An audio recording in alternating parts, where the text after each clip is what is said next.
Mark 8.5 Golf GTI Edition 50 Car Plaque Number 1. The car that you can see now is in pure white in Edition 50. That's car number 2. They're both UK press cars, essentially. I've actually driven car number 2 and car number 13. But I wanted to talk to you about the cars. I've spent a bit of time driving them. I've seen a few reviews as well, just sort of externally chatted to a few people, chatted to Andrew from Volkswagen as well when I was there at this event. And also, I kind of wanted to show you the car in pure white because I don't think there's been too many in pure white. So this is car number 2, which is what I will show you because basically in the UK anyway, you get plaques on the right hand side. I'm not sure if it's in other regions too. This particular car number 2 is actually a non-performance pack car with the Queenstown wheels. But as you can see, as I kind of opened the door and checked out inside, you can see it's got a plaque on the right and it says number 2. You can just see it there. Yeah, the Edition 50, spoken about a lot in the channel. This one's got panoramic roof, looks incredible and drove really, really nicely as well, the non-performance pack. Now, this car here is car number 1.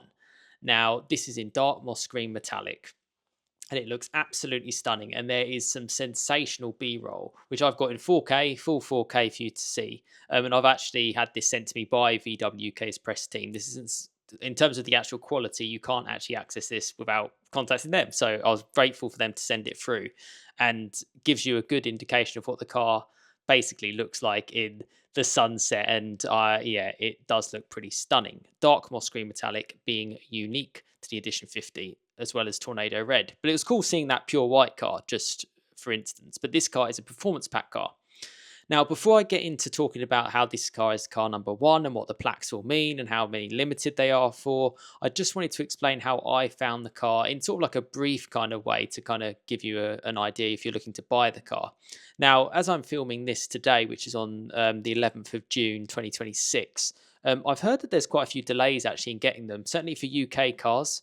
I've heard things as well. I've got subscribers all around now, which is fantastic. A subscriber had a Grenadilla Black Edition 50 from Slovenia, was chatting to me. Someone from the Netherlands was speaking to me about the car. Obviously, I've got people in Germany. Someone's collecting it at the factory, and hopefully, potentially, we can do something with that still.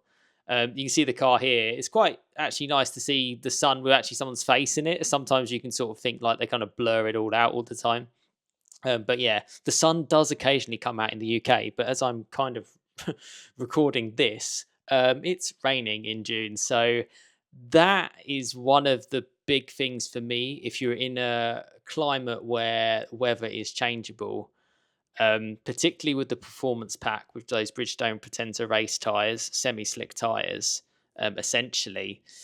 And both cars, whether it's performance pack or non, a lot of power to the front wheels. As you can see from the back there, it's got the Akrapovic exhaust, which comes as part of the performance pack. A nice 26 plate too, which looks nice. And actually, it's got VW as the last 2 letters in the plate. So nicely done there from there. they have some really cool number plates, but obviously that one is one that you can basically choose the last 3 letters. So they're obviously making it nice. Now, seeing this car number 1, I think that is the ultimate one. Mainly, and I could be wrong, and I could be wrong from the B-roll, but we're going to see later on if I'm 100% right. It's on the Varmanor wheels. Now, for me, that just makes it perfect. And I love it going off into the sunset there. That's always kind of my dream last drive, basically, just to drive a car off into the sunset. And is it good enough to drive off into the sunset? Well, the performance pack felt really special. I had a good amount of time driving it, and I've had plenty of experience driving club sports, driving GTIs, front-wheel drive cars. I've owned quite a few front-wheel drive powerful cars as well, whether it's Fiesta STs. I've spent time, obviously I've got a Golf R myself, had a Focus RS, so I've kind of learned the hot hatch kind of realm, and I sort of got into this and I was like, yeah, this is special. I drove it on a very dry day, essentially on a private track in Bedfordshire. You may have seen the video for that. I'll leave a link up there for you to check it out. I've done a point of view with the car, and then I did a bit more of a condensed version where you get to see all the pictures. Based on the fact that there's horses there, I think they're in the New Forest just doing these. So that's quite interesting. And what's also interesting in the New Forest, you have a speed limit generally, particularly around there, of 40 miles an hour. So you're hardly going to be pushing your Edition 50 to the limit. And I think that's the first big thing I have to say of a car like this. And curious to know your thoughts in the comments. Please do get involved. Leave a long comment. If you are spending, the car starts from around £48,000. If you want to get it a performance pack with all the options, you can be spending upwards of £55,000. There's a couple on Auto Trader as I speak, up for £59,000. Yeah, yeah. I mean, for me, that is a very high price. I've actually had a dealer reach out to me and said that they could do me a deal if I was interested in one. Yeah, I think the car is brilliant, and I'll focus on the product first of all. Whether or not you can afford it is subjective to you. You might even actually hear the rain now from my mic because it's absolutely chucking it down. A bit of thunderstorms here. Yeah, it's subjective to you. How you earn your money. 60 grand to one person is nothing. 60 grand to someone else is a lot. It just depends where you are in your financial situation. Particularly if you get it on finance, you put whatever, a couple of grand down and you pay X amount a month. And you're happy to take the loss on the depreciation, which is another thing about the plaque number. This being car number one, obviously, there's only ever going to be one number.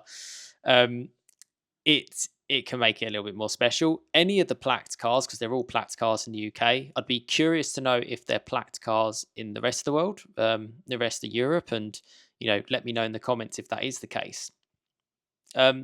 See the cyclist going past on the other side, and actually just watching it go through these roads in that color as well. What a cool car. And I've got a few car meets planned, actually, with a couple of friends who have club sports. I showed one recently, actually, but I'm meeting up with them again. And the car is brilliant. And it's the standard car with 296 horsepower. Yeah, I wasn't lacking for power. And you're spinning the wheels in the dry. Is this as far as you can go? I probably would say so. The performance pack very much was on par with, say, like a Civic Type R, an FL5, which I have spent time driving. And I was actually thinking about that because I am thinking of moving my car on. And the FL5 Type R, it was the previous record holder. But then this car, they've gone bespoke with the suspension. And I would say the Performance Pack GTI Edition 50, I would say from my memory of driving both cars, and obviously the Edition 50 a lot sooner, the Performance Pack Edition 50 felt firmer than the FL5 Type R. And the FL5 Type R is not exactly a soft car. You're not exactly, going to be in Rolls-Royce style luxury.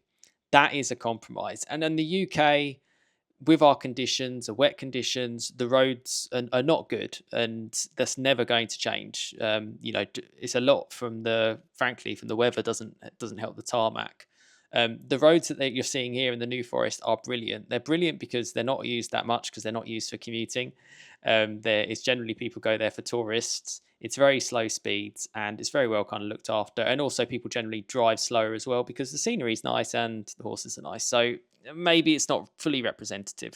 But if you want the car for the fun, just for an amazing special experience, yeah, this can happen. They've obviously filmed this with the drones and, it's some unbelievable shots. Fair play to them for getting it all and for doing it all.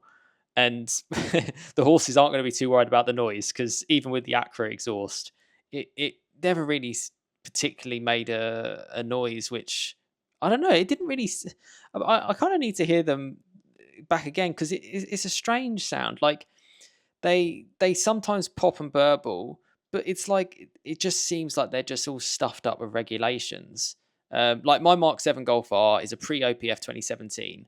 It sounds a lot better to my ears anyway. Maybe I'm just being biased because it's my car. I've owned it for 9 years and I've done 64,000 miles. But I go from that to this and I'm like, yeah, my Golf R sounds better. And it's the same engine, essentially, 2 litre EA 888 with this, obviously, the latest generation. So this is on the Varmanor wheels. I'm glad I got that right.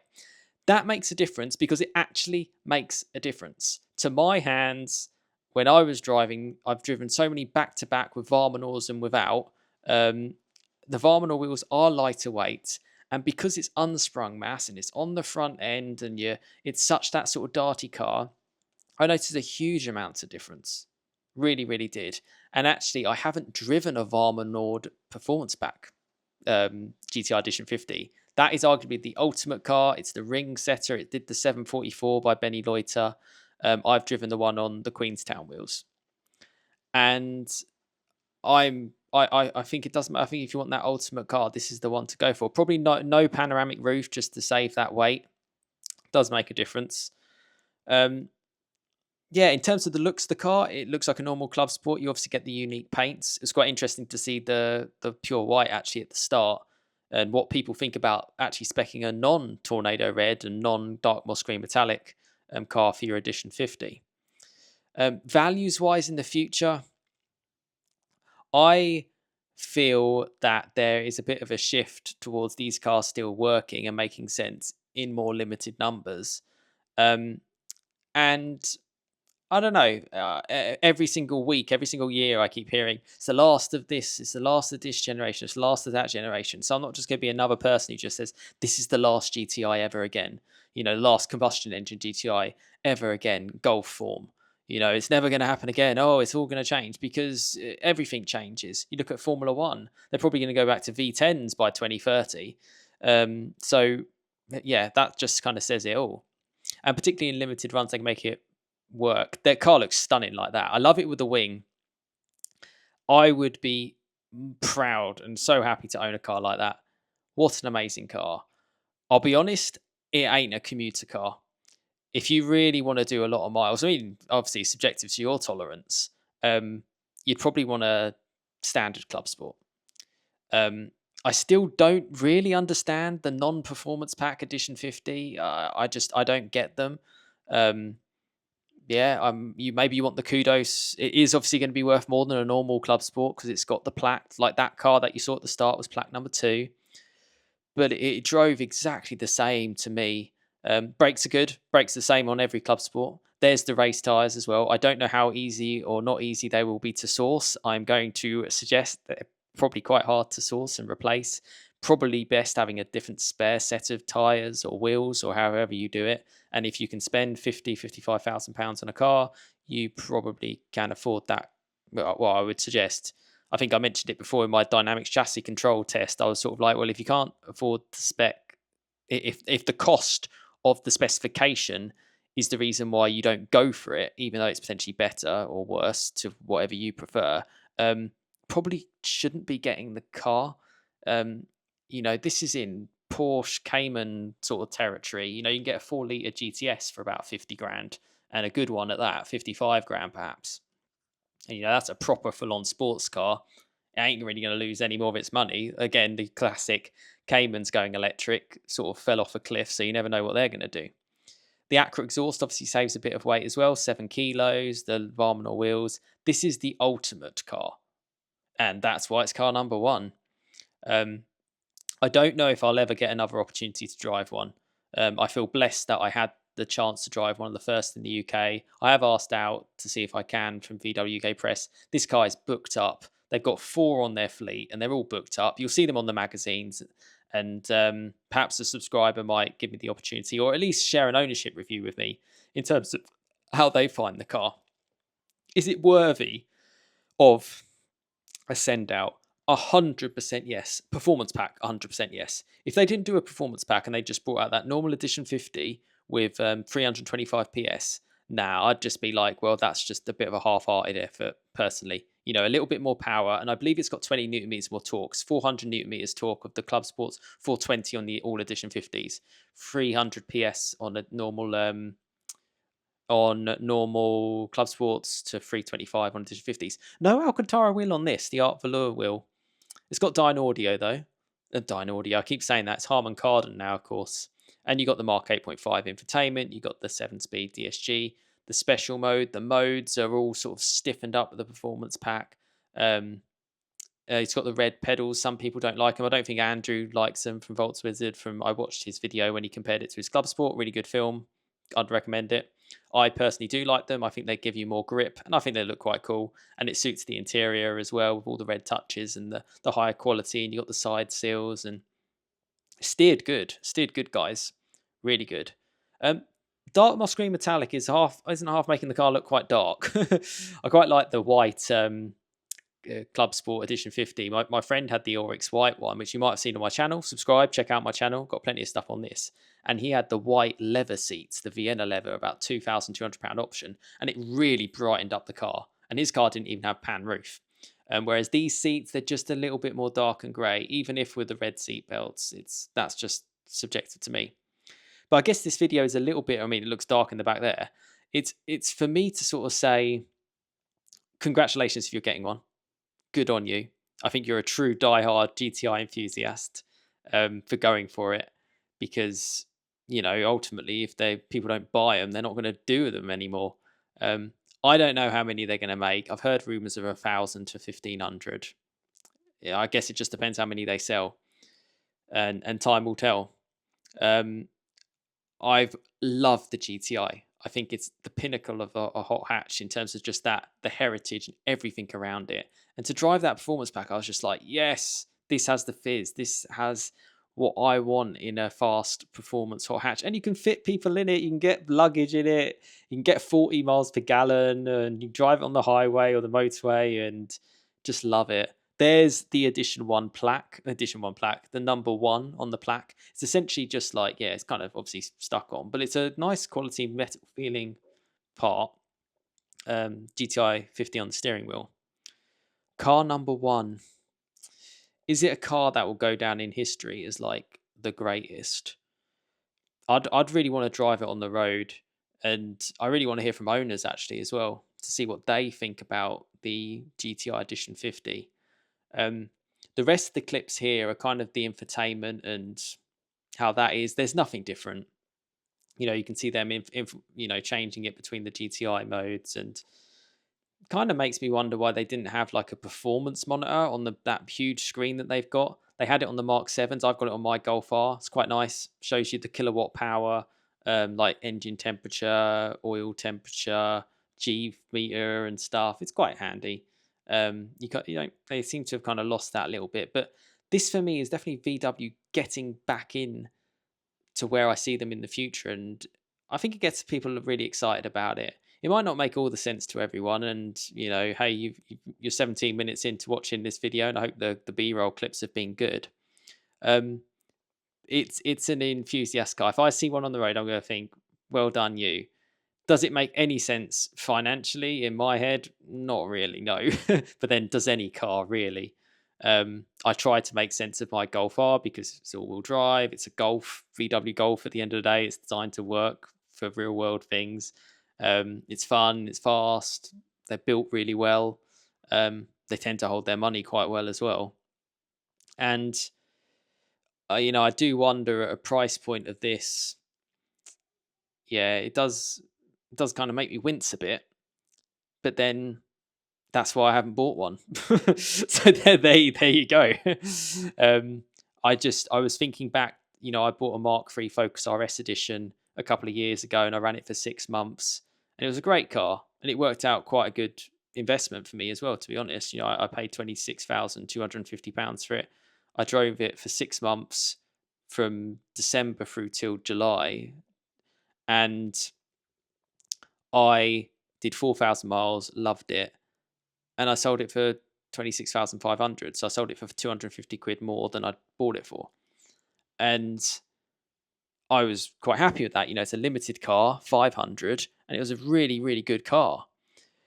The world today is different to what it was in 2023, and I don't know.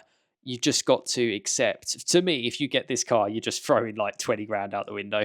That's how it feels like to me, and that is something I certainly couldn't do. But as an actual, if you just take it for what it is and how it drove, great car. Normal Club Sport, great car.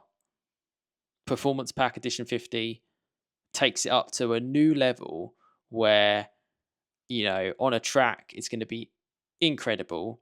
And on a real, if you've got a special road that that's the car you want to take.